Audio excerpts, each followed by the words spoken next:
Hello, my name is Flavius Penescu, and this is my Physics 2212 Lab 2, Charged Tapes. This is the table of contents.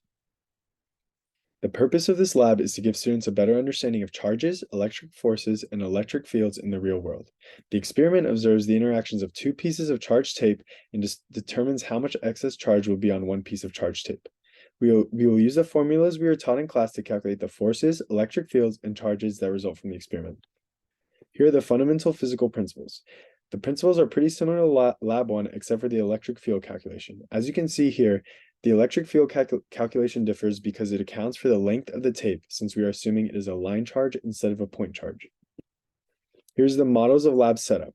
As you can see, we have a top tape, tape B, positioned a distance of 0.005 meters above tape A, and we are going to see how much electric force is required to allow the top tape to be hovering over tape A. Here's a brief preview of the results. The initial conditions we have are that the top tape is located at distance d of 0.005 meters above the bottom tape. The system is the top tape, and the surroundings is the earth and the bottom tape. As you can see, the top point charge is being affected by the electric force and the gravitational force. Therefore, if we want to calculate the charge of tape B, we must equate the two forces, plug values in, and solve for the charge. Here's the code used in the lab.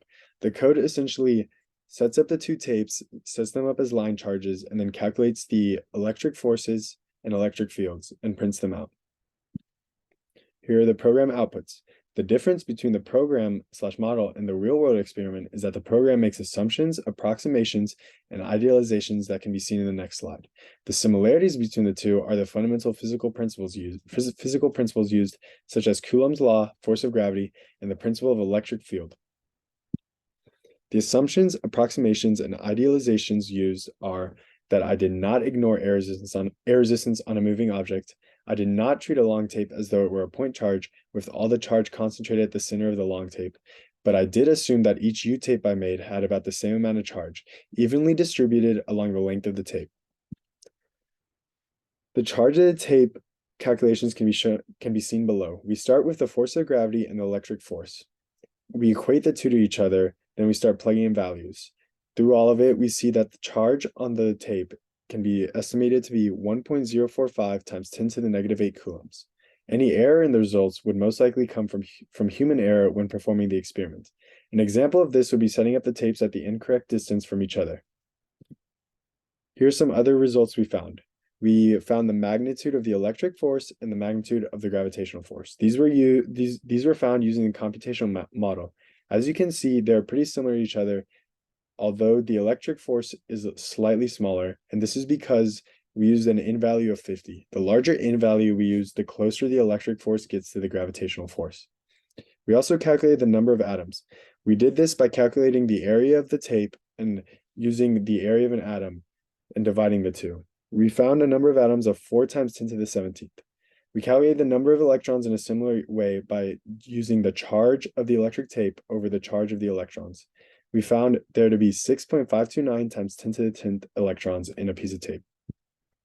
Discussion question 1. What if you had modeled each of your tapes as a single point charge, like in the previous lab?